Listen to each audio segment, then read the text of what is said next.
Hey everybody, welcome to JM Motors Unlimited. Thanks for watching this video.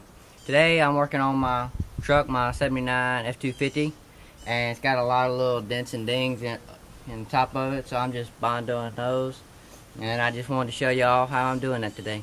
You can see I have it already sanded down. There's a pretty good little wrinkle.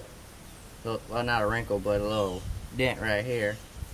Not deep, but just big enough to notice. So I'm gonna fill it real quick, and I just have some light body filler. It's not Bondo brand, but I just call it Bondo, and because it's basically the same thing. But all you gotta do is just mix it up and just scrape it on here with a little paddle they give you, and let it dry, and then sand it all smooth and shape it like you want it. It's super easy to mix it. The filler I have, you just mix about a golf ball size glob, I guess, of filter to one and a half inch ribbon of hardener. So I'm gonna go ahead and mix that up real quick and show you how to put it on here. So when you get yours, just see what it says on the back of your container and you can mix it up yourself. It's super easy. So I got my Bondo mixed up. I just mixed up a little bit. It's probably too much because I always seem to mix up too much. But you don't want to put it on thick. You want to put on 2 layers if you have to, or even more. But this dent happens to be shallow enough. I'm not going to have to put more than 1 layer. It's not going to be too thick. You don't want it more than about an 1/8 inch thick.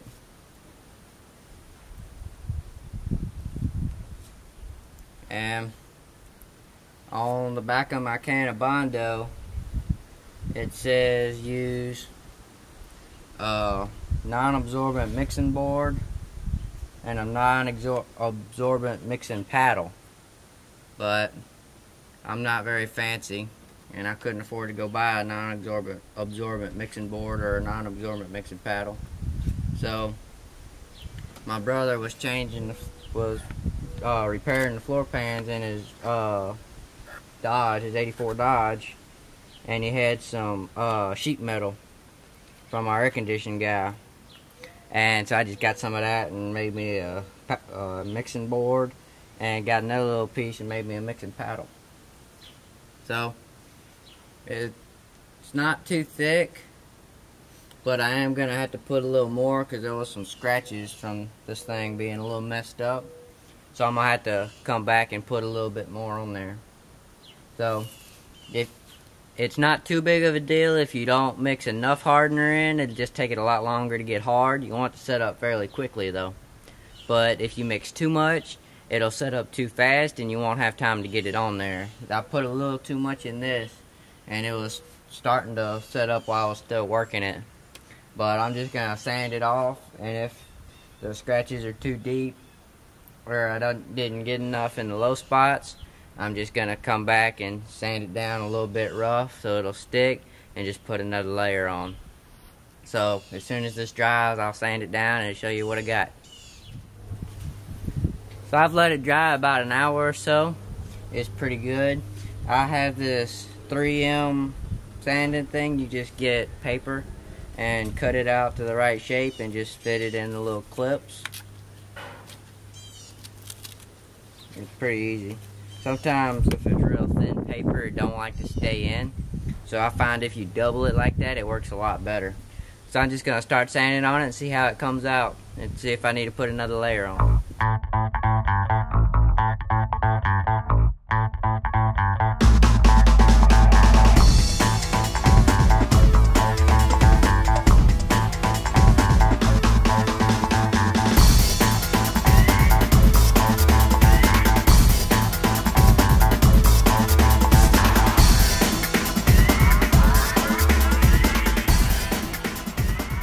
Usually I start out with 120 grit.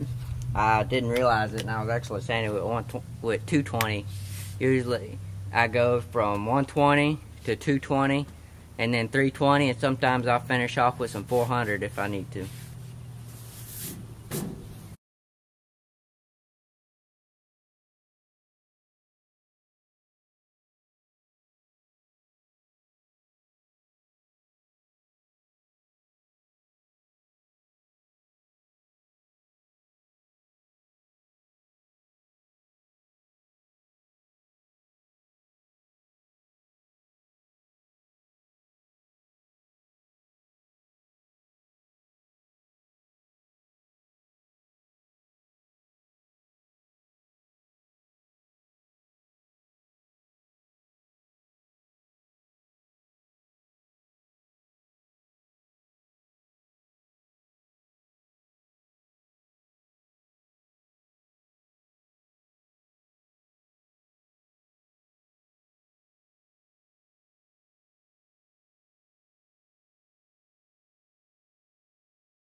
After I get it fairly smooth and most of it down to closer to where it needs to be, I'll swap to 220 grit. Makes it smoother and helps get rid of some of the deep scratches made by the 120.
So you can see, this is my dent close up, that there's a lot of places through here that weren't thick enough.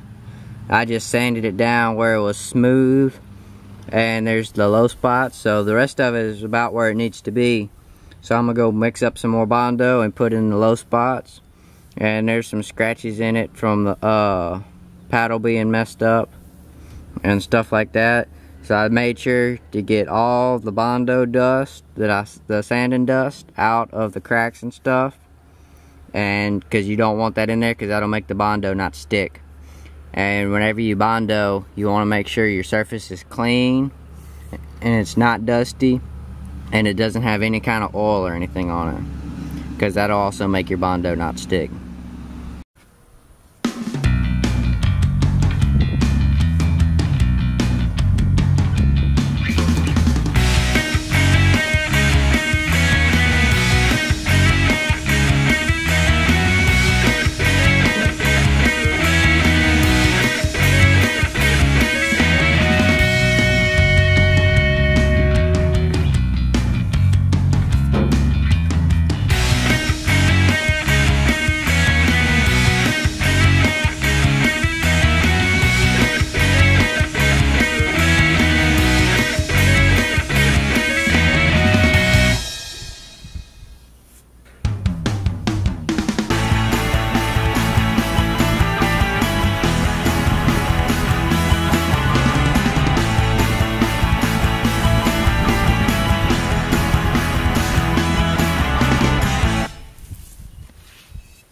So I'm starting on 120 grit after I put the second coat of Bondo on, because it's a lot thinner. I don't have near as much to take off, so I'm just gonna start on 120 instead of I'm gonna start on 220 instead of 120.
So I've got it all the way down to where it needs to be, and there's still a few little rough spots in it, but it's basically smooth. A good way to tell whether it's smooth or not is just to rub your hand over it.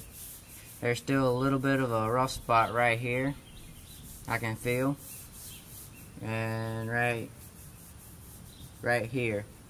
So I'm gonna sand those down a little bit more with the 320 grip and try to get them good and smooth. The smoother you get, the better off it'll be when you get the paint on.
Another good way to tell and feel it is put your hand on a rag and rub it over, because the rag makes it easier to rub your hand on it and you can feel it a lot better, especially around the edges where it's bondoed going on the metal. The bondo is a different texture, so if you use a rag you can feel it a lot better. There's still a little bit of a lip right there, just barely can feel it. I'm gonna sand that just a little bit more. For this part, instead of using my sanding block, I'm gonna use just a piece of paper, because when you use the sanding block it sands a lot bigger of an area, and I just need to sand this little bitty spot. But it's not a good idea to use the paper just for the whole thing, because with your paper it can go in and out of little dips and rises in your surface, and then you won't get it, you'll never get it as smooth. But with the block, it'll hit the high parts and skip over the low spots, and eventually it'll all be even.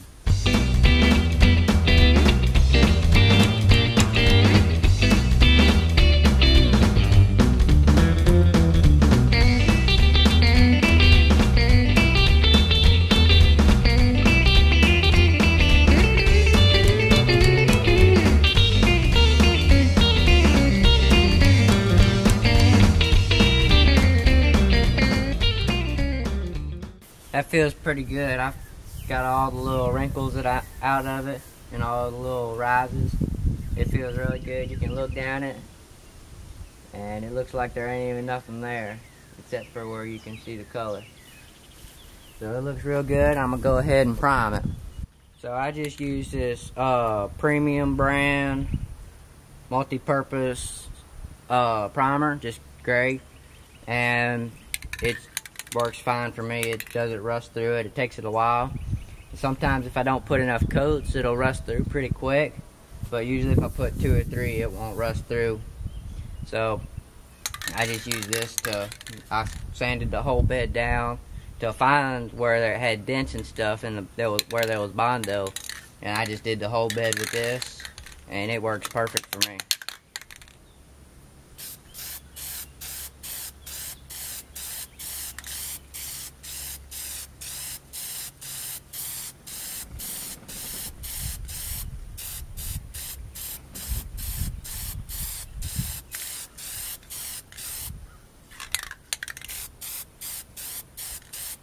So you don't want to put it on too thick, but you want to put it on thin coats and let it dry, and then you'll have a thick layer of primer and it won't rust through it, and it won't get super thick and have runs in it if you put thin coats. So usually what I do is I'll put a thin coat, and then I'll get some 400 grit or something like that, something real fine, and just lightly sand it to smooth it off real good.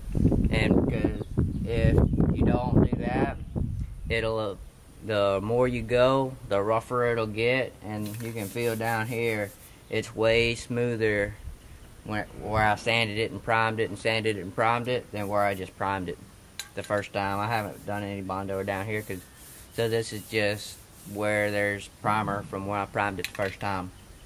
So if you like this video, I hope it helped you out.